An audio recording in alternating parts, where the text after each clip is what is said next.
Hello, I wanted to tell you the good news.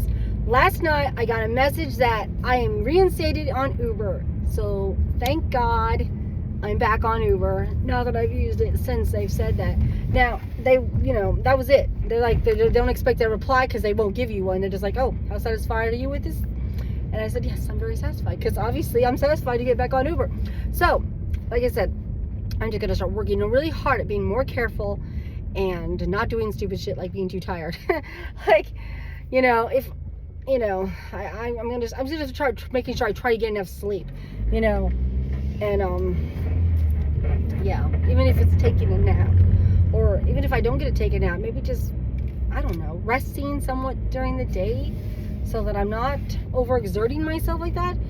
And like I said, this week I'm really hoping to just get back on track with the not working, like I've been working, and like today I took one route from Amazon since it's a Monday and we don't work Mondays, and it's basically 1:30 to 5 p.m. It's almost $80 for 3.5 hours. So it was like, I want to say it's $79, but I don't know for sure. It could have been a little less, but it's more than 75. Okay, so there you go. And and I thought that was damn well good amount, and it's still during the day. It might get dark at 5, but barely. So as long as I can get done by 5, I should be good. And I don't have any issues, like my car issues.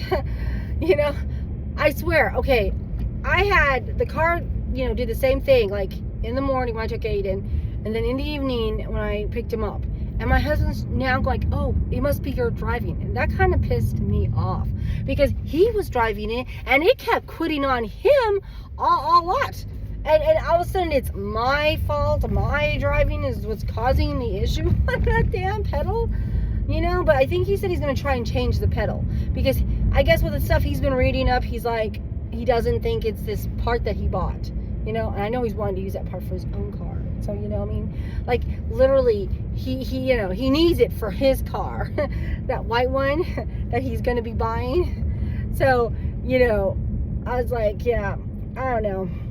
But right now I was like, yeah, I pretty much and I was kind of pissed. I was like, yeah, well, you know what? So I guess I have to drive this car till it fucking breaks, till I fucking run it to the ground. And I was like, that's how because what am I gonna do? Like, yes, I could get it fixed, but he's trying to fix it. So what am I supposed to do? Just like, I have no extra money right now. I'm barely making it, so that's how I feel. I feel like it's just like, I'm just going with the fucking flow right now, so you can either fix it or not fix it, or I don't even give a shit. I'm just gonna drive it and pray, because I knew, okay, it's not like I knew when it was happening way back and barely doing that it would be a problem, but when shit stops doing stuff and you think, oh, everything's back to normal, everything's going great, it's my own fault. Like, I had warning. I knew this would be a problem eventually again. Cars don't just do shit and then decide to, like, oh, I'm going to work forever now. There it goes again. Fuck me. I gotta. So that's my life. But,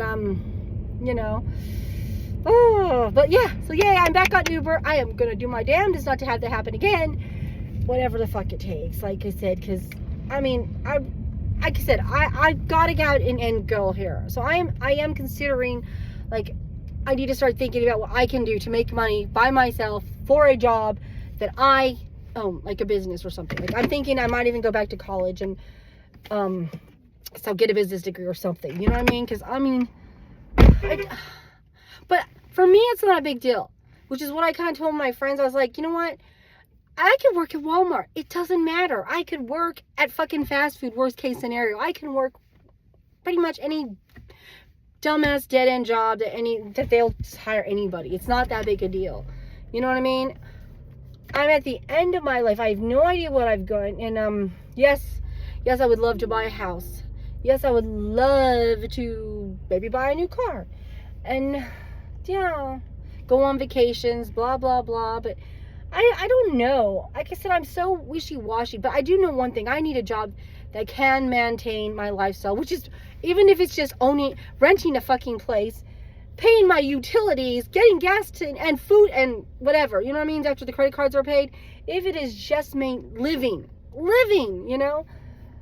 then that's what I need to do. But the only thing is, like I said, I gotta focus on my kids too, because like I said, I've got to get them out there, push, not living on their own right now, but if they ever had to, they could, because I don't want us dying and then they're being on their own with nothing and don't know how to do shit.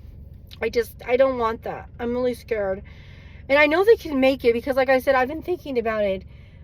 I made it, and I literally, like I said, my husband, we made it. Like, I think occasionally we did get help, because there was always, there's always people, like there's definitely times my grandma had helped me, and there was times my dad helped me, and there was times his mother definitely helped us all the way through, like even if it was just buying formula, or diapers, doing little things that she does, and because she, like, grandparents, parents, they do little things for you, like my mom, she was that way when I lived on my own the first time. That's how they are. They're parents.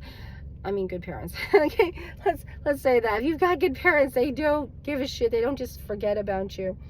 They care, And anyway, yeah, like I said, they sacrifice a lot to help you out. And my parents definitely did, my dad definitely did that.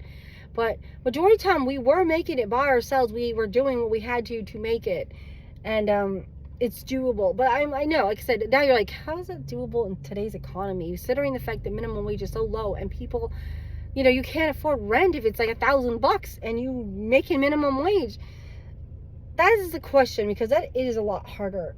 That's what I'm still trying to figure out here. How the kids can do that, how they can still maintain if they get stuck. Like, let's face it, even if Aiden can go up, which I definitely see he probably could in the future. Fuck. Damn this car. Fuck this car. Piece of shit. Piece of fucking shit. I was like, oh, I'm gonna have to do a 3.5 hour route, and this is happening. Please don't do this, car. Damn it. They're probably going, why is she opening and closing her door? Like, my husband thought that was a thing. Like, it kind of resets the battery kind of shit. Anyway, I don't know.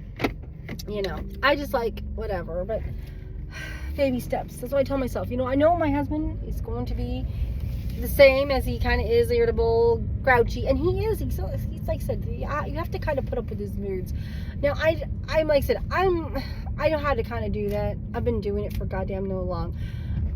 I don't think Aiden wants to do that, so I don't know. Like I said, he'll probably only put up with it for so long. If my husband keeps acting like that, I'd be like, screw this, because I can get it. Because who wants to put up with someone